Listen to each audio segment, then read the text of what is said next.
सुप्रिया जी 15 दिन रह गए वोटिंग में, कुमारी सैलजा नजर ही नहीं आ रही है। ये कहीं कलह कांग्रेस की मुश्किल तो नहीं बढ़ाने वाली है?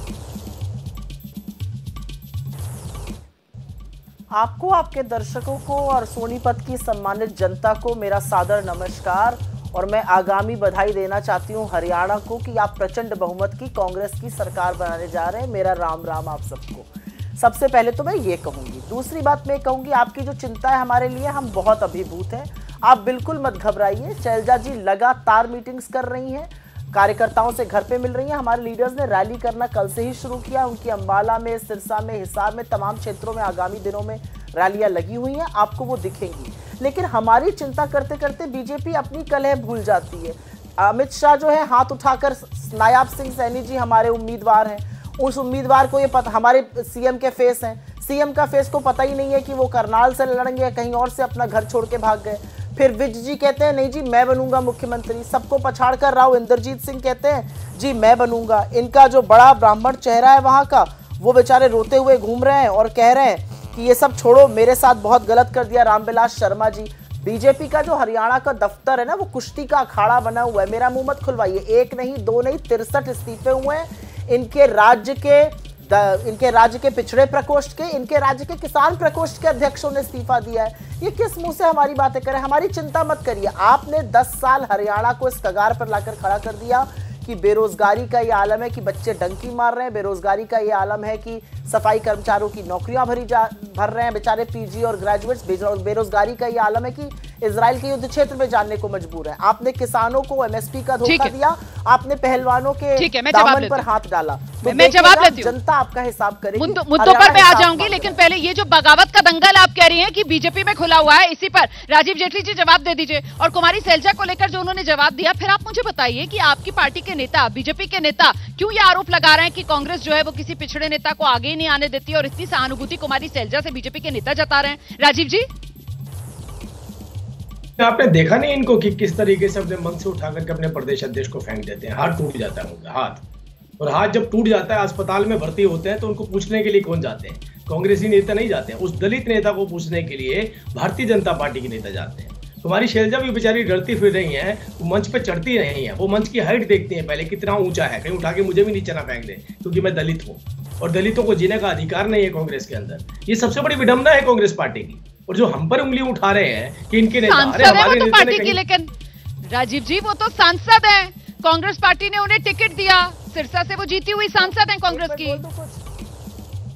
जीती हुई कांग्रेस से है ना, लेकिन हुड्डा साहब की जो रैलियां होती हैं, हुड्डा साहब के जो फंक्शन होते हैं, उनसे दूरी बनानी पड़ती है, उनसे दूरी बनानी पड़ती है। डर लगता है, हर किसी को डर लगता है। तुम्हारी शैलजा सांसद होकर अगर इतना डर रही हैं, वो बचती फिर रही हैं, कहीं हुड्डा साहब के सामने ना आ जाऊं, उनके सपोर्टर मुझे उठा करके कहीं नीचे नीचे ना फेंक दे, कहीं मेरे साथ भी कोई इस तरीके की बदतमीजी ना कर दे, जो इनका सांसद डरता फिर रहा है, तो आप सोचिए प्रदेश की जनता की क्या हालत होगी। वो किस तरीके से डर रहे होंगे कि कहीं आ ना जाए गलती से भी। आपने जो गंभीर आरोप लगाए इस पर मुझे जवाब लेना होगा। सुप्रिया श्रीनेत सुना आपने, जवाब दीजिए। वो कह रहे हैं कि कुमारी सैलजा जो है वो तो डर रही हैं, मतलब उनको बाकायदा मंच से नीचे उठाकर फेंक सकते हैं। भूपेंद्र हुड्डा के समर्थक ये आरोप लगा रहे हैं राजीव जेटली। सुप्रिया श्रीनेत, मैं इस पर घोर आपत्ति व्यक्त करती हूं। एक महिला के बारे में इस तरह की बात सिर्फ बीजेपी कर सकती है। शैलजा जी जैसी सशक्त और शैलजा जी जैसी निडर महिलाएं राजनीति में कम हैं। मैं उनको अपना रोल मॉडल मानती हूं, इस तरह की महिला है वो। उनके बारे में ये कहना कि उनको कोई नीचे फेंक देगा, ये घटिया राजनीति है बीजेपी की। इस तरह के शब्दों का चयन आप मत करिए। असलियत यह है कि शैलजा जी का प्रभाव है। बीच में मत बोलिए प्लीज, मैं आपके बीच में नहीं बोली थी। थोड़ी मर्यादा मेरे साथ दिखाइए, किसी और के साथ नहीं दिखा पा रहे हैं तो। असलियत यह है रोमाना जी कि शैलजा जी का बहुत बड़ा प्रभाव है हरियाणा में।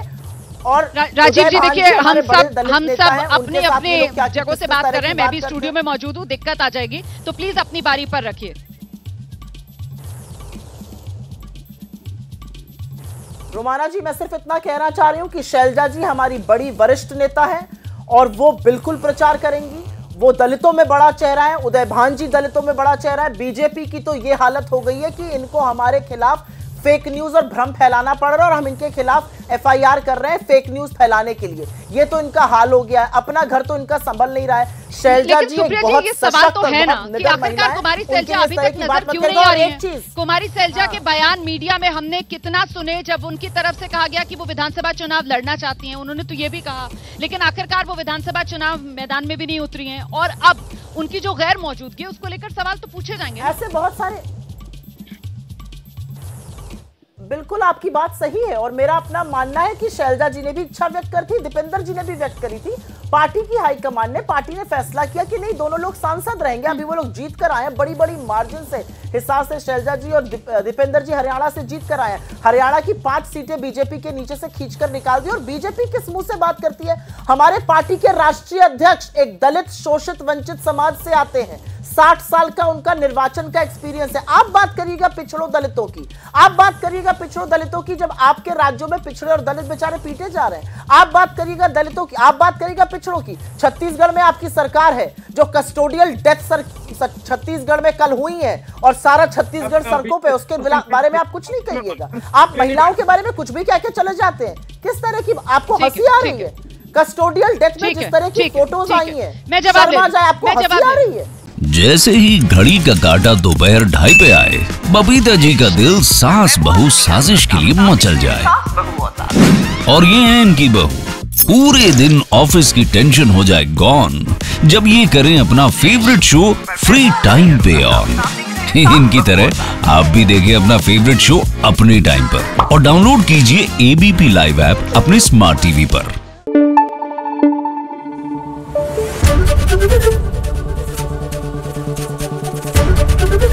एबीपी न्यूज आपको रखे आगे।